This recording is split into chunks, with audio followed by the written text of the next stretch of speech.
नमस्कार, मस्त मालवणी किचनमध्ये तुमचं सर्वांचं स्वागत आहे. तर आज आपण घी मैसूर पाक बनवणार आहे.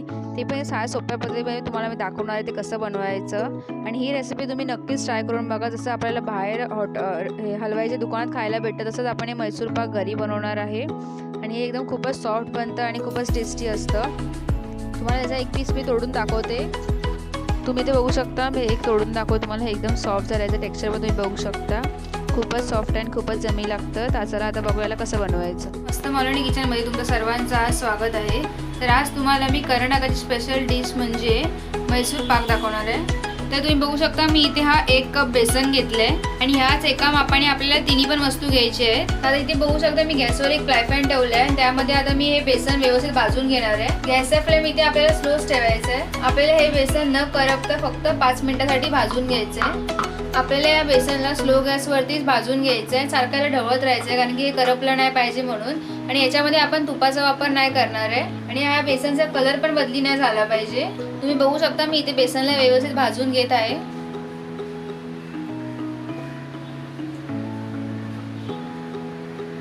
आपल्याला जसं बेसन भाजताना त्याचा खुशबू यायला लागला की आपल्याला इथे गॅस बंद करायचं आहे. आपल्याला हे बेसन भाजायला 5 ते 7 मिनिटं लागू शकतात कारण त्याचा जो कच्चापणा आहे तो निघून जायला पाहिजे म्हणून आपल्याला ह्याला व्यवस्थित भाजून घ्यायचं आहे.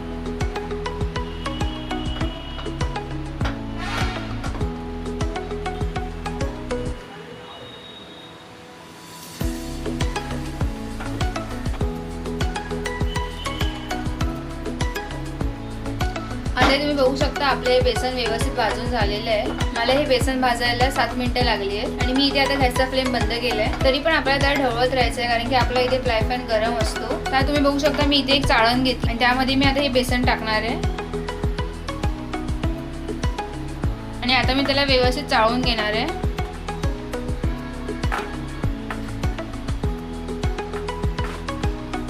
तर आता हे बघा तुम्ही बघू शकता मी त्याच कपाने 1 कप साखर घेतली आहे आणि तुम्ही परत गॅसवर एक फ्राय पॅन ठेवलाय. आणि तुम्ही बघू शकता मी त्याच कपाने 1 कप परत तूप घेतलंय. इथे तुम्ही हे तेलामध्ये पण बनवू शकता पण माझ्याकडे तूप होतं म्हणून मी तुपाचा वापर केलाय. किंवा तुम्ही अर्ध तूप आणि अर्ध तेल पण घेऊ शकता. तर आता या बेसनमध्ये मी थोडं तूप घालून त्याचं एक बॅटर बनवून घेणार आहे. पण मी इथे एकदम तुपाचा वापर नाही केलाय.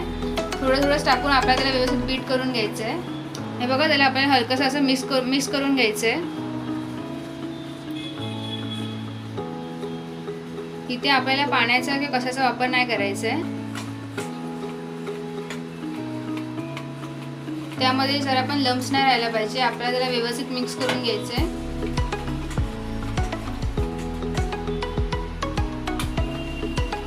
तुम्ही बघू शकता आपलं हे बॅटर तयार आहे. तर तुम्ही बघू शकता मी त्या पॅनमध्ये 1 कप साखर टाकून घेतली आहे. तर मी त्यामध्ये आता अर्धा कप पाणी टाकणार आहे. जो आपण मगाशी 1 कप घेतला होता त्याचा अर्धा आपण कप घ्यायचा आहे. आपल्याला इथे पाण्याचा वापर जास्त नाही करायचा आहे, कमीच करायचा आहे. तर आता इथे बघा आपल्या साखरेला पण व्यवस्थित मिक्स करून घ्यायचं आहे. आता तुम्ही बघू शकता आपली इथे साखर वितळत आहे. तोपर्यंत हा बघा मी इथे एक असं स्क्वेअर टीन घेतला आहे आणि त्याला मी आता ग्रीस करून घेणार आहे. आपल्याला चारी बाजूने व्यवस्थित ग्रीस करून घ्यायचं आहे आणि मी इथे त्याला तुपानेच ग्रीस करते. आता बघा माझ्याकडे हा बटर पेपर होता त्याला पण मी टीनच्या मापाने कापून घेतलंय. अगर तुमच्याकडे बटर पेपर नसेल तर तुम्ही फक्त तेलाने ग्रीस करून पण गेलं तरी चालेल. हा बटर पेपर तुम्हाला स्टेशनरीमध्ये इझिली भेटू शकतो. आता तुम्ही बघू शकता मी बटर पेपरला परत ग्रीस करून घेणार आहे. आता तुम्ही बघू शकता आपली साखर पण वितळली आहे. तर आपली साखर इथे व्यवस्थित वितळली आहे. तुम्ही बघू शकता आता आपल्याला हा पाकाला 1 तारेचा बनवायचा आहे. आता तुम्ही बघू शकता असं मी थोडंसं घेतलंय असं बोटांवरती आणि मी चेक करते. तर बघा आपल्या 1 तारेचा इथे पाक बनलाय. तर तुम्ही बघू शकता आपल्या इथे पाक तयार झालाय. हे बघा आता आपल्याला इथे गॅसची फ्लेम स्लो ठेवायची आहे. जे आपण बॅटर बनवलंय त्यामध्ये थोडं टाकून मिक्स करायचं आहे. जे आपण मगाशी बेसनचं बॅटर बनवून घेतलं होतं ते बघा मी त्याला हळूहळू टाकते. मी त्याला एकदम नाही टाकत आहे पाकामध्ये. आणि इथे आपल्याला गॅसची फ्लेम स्लोच ठेवायची आहे.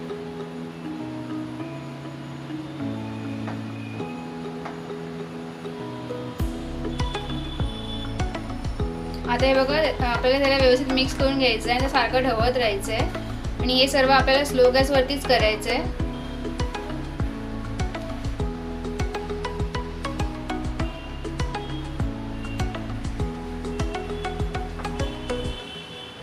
हे बघा मी त्याला कॉन्स्टंटली ढवळत राहते.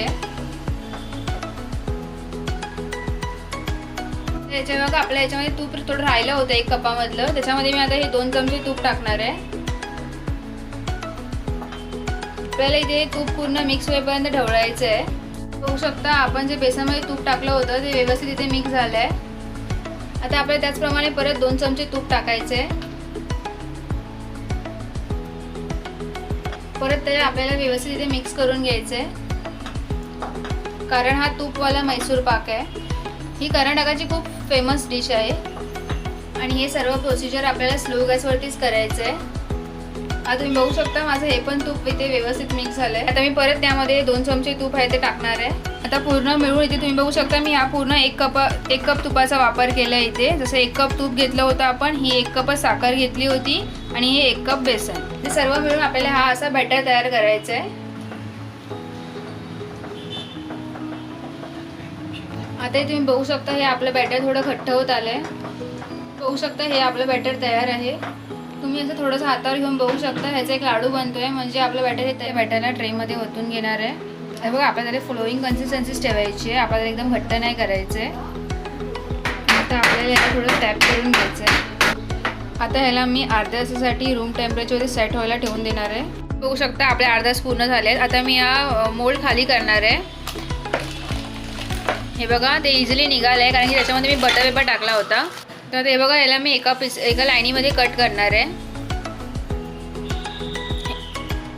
तर हे बघा मी याला इझिली एका लाईनीमध्ये कट करते. मग जो शेप पाहिजे तुम्ही त्या शेपमध्ये पीस कट करू शकता. आता हे बघा याला मी असं 2 पीस समान करून घेणार आहे. तर तुम्ही बघू शकता मी याचे पीसेस करून घेतले आहे. तुम्हाला मी याला एक तोडून दाखवते. तुम्ही बघू शकता किती सॉफ्ट झालं आहे. तुम्ही याचं टेक्स्चर बघू शकता, एकदम खूप सॉफ्ट आहे आतमध्ये पण.